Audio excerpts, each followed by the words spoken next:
பேசிக் பிசிக்ஸை நம்ம ஏன் பிசியோதெரப்பியில் படிக்கிறோம் மேம்? இதுவும் anatomy physiology அளவுக்கு ரொம்ப இம்பார்ட்டண்ட்டா அப்படின்னு நிறைய பேர் கேட்குறீங்க. பேசிக் பிசிக்ஸை நம்ம ஏன் பிசியோதெரப்பியில் படிக்கிறோம் அப்படிங்கிறத நான் முதல்ல உங்களுக்கு சொல்கிறேன். பேசிக் பிசிக்ஸில் உங்கள் சிலபஸில் 2 சாப்டர் கொடுத்துருப்பாங்க. முதல் சாப்டர் மெக்கானிக்ஸ், 2வது சாப்டர் கரண்ட். மெக்கானிக்ஸை பொறுத்த வரைக்கும் நீங்கள் ரொம்ப பேசிக்கான கான்செப்ட் எல்லாம் படிப்பீங்க. இதெல்லாம் ஸ்கூல்லேயே நம்ம படிச்சிருப்போம்.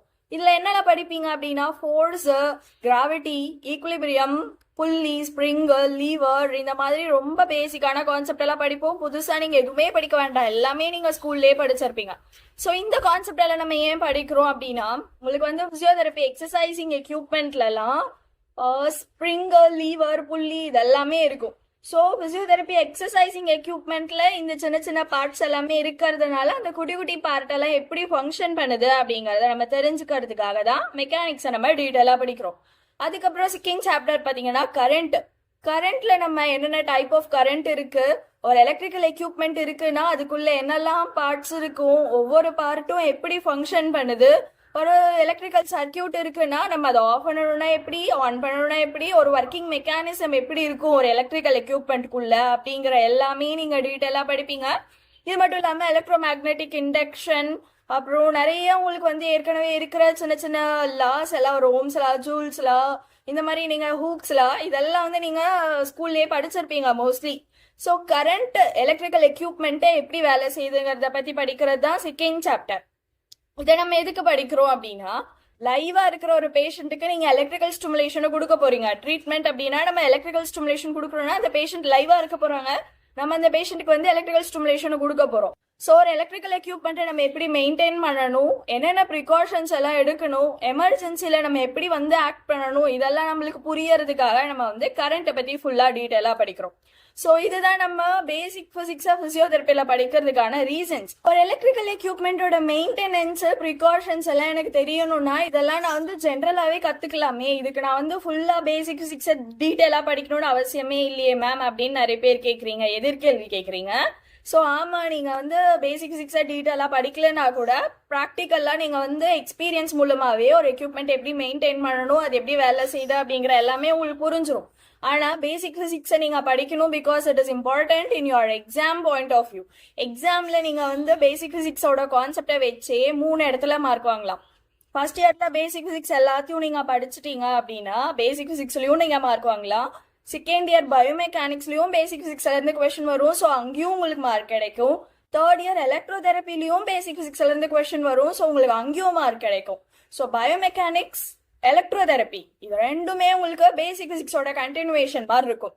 செகண்ட் இயர் பயோமெக்கானிக்ஸ்ல பேசிக் பிசிக்ஸோட ஃபர்ஸ்ட் சாப்டர் மெக்கானிக்ஸ்ல இருந்து நிறைய கொஸ்டின் கேட்பாங்க. ஐ மீன் மெக்கானிக்ஸ் புரிஞ்சாதான் பயோமெக்கே புரியுற மாதிரி இருக்கும் உங்களுக்கு. அதுக்கப்புறம் உங்களுக்கு தேர்ட் இயர்ல எலக்ட்ரோதெரப்பி படிப்பீங்க. எலக்ட்ரோதெரப்பி 1, 2ன்னு 2 இருக்கும், ரொம்ப பெரிய சப்ஜெக்ட் அது. அந்த எலக்ட்ரோதெரப்பிக்கு பேசிக் பிசிக்ஸ்ல நீங்க கரண்ட்னு ஒரு சாப்டர் படிக்கிறீங்களா, அந்த கரண்ட் தான் வந்து ரொம்ப பேசிக்ஸ். ஸோ இந்த கரண்ட் ஃபுல்லா நீங்க டீட்டெயிலா படிச்சீங்கன்னா தான் எலக்ட்ரோதெரப்பி உங்களால வந்து புரிஞ்சுக்க முடியும். இது மட்டும் இல்லாம நீங்க எலக்ட்ரோதெரப்பி கொஸ்டின் பேப்பர் எடுத்து பார்த்தீங்க அப்படின்னா பேசிக் பிசிக்ஸ்ல இருந்து 30% கொஸ்டின் கேட்டிருப்பாங்க. எலக்ட்ரோதெரப்பி சிலபஸ்லயே பேசிக் பிசிக்ஸ் அப்படின்னு கொடுத்துருப்பாங்க. எலக்ட்ரோதெரப்பி சிலபஸ்ல பேசிக் பிசிக்ஸ் அப்படின்னு கொடுத்துட்டாங்க பாத்தீங்களா. ஃபர்ஸ்ட் இயர் பேசிக் பிசிக்ஸ்ல இருந்து எது வேணாலும் அங்க கேட்பாங்க அப்படின்னு அர்த்தம். எலக்ட்ரோதெரப்பி கொஸ்டின் பேப்பர் எடுத்து பாத்தீங்க அப்படின்னா 30% கொஸ்டின் உங்களுக்கு அப்படியே பேசிக் பிசிக்ஸ்ல இருந்து வந்திருக்கும். நியூட்டன்லா, ஜூல்ஸ்லா, ஓம்ஸ்லா, நிறைய கொஸ்டின்ஸ் வந்திருக்கும். கெப்பாசிட்டர், ரெசிஸ்டர் அண்ட் ரியோஸ்டாட், ரியோ பேஸ், இந்த மாதிரி நிறைய கொஸ்டின்ஸ் வந்து உங்களுக்கு பேசிக் பிசிக்ஸ்ல இருந்து கேட்டிருப்பாங்க எலக்ட்ரோதெரப்பில. ஸோ நீங்க பேசிக் பிசிக்ஸை ஃபுல்லாக படிச்சுதான் ஆகணும். It will be useful in your first year, second year as well as third year. So basic பிசிக்ஸை ஃபர்ஸ்ட் இயர்லேயே தெளிவாக படிச்சிட்டிங்க அப்படின்னா உங்களுக்கு 3 வருஷமுமே ரொம்ப யூஸ்ஃபுல்லாக இருக்கும்.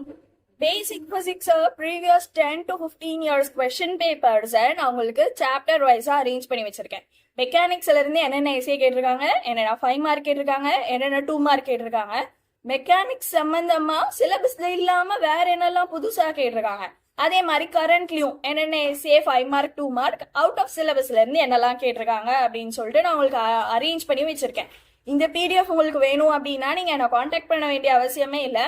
இந்த வீடியோட டிஸ்கிரிப்ஷன்ல உங்களுக்கு ஒரு டெலிகிராம் சேனலோட லிங்க் நான் கொடுத்துருப்பேன். அந்த டெலிகிராம் சேனல்ல நீங்க ஜாயின் பண்ணிட்டீங்க அப்படின்னா anatomy, physiology, basic physics. இது மூணுமே ப்ரீவியஸ் இயர் கொஸ்டின் பேப்பர் கொஸ்டின்ஸை நான் சாப்டர் வைஸ் அரேஞ்ச் பண்ணி வச்சிருப்பேன். அந்த பிடிஎஃப் நீங்கள் வந்து அக்சஸ் பண்ணிக்கலாம்.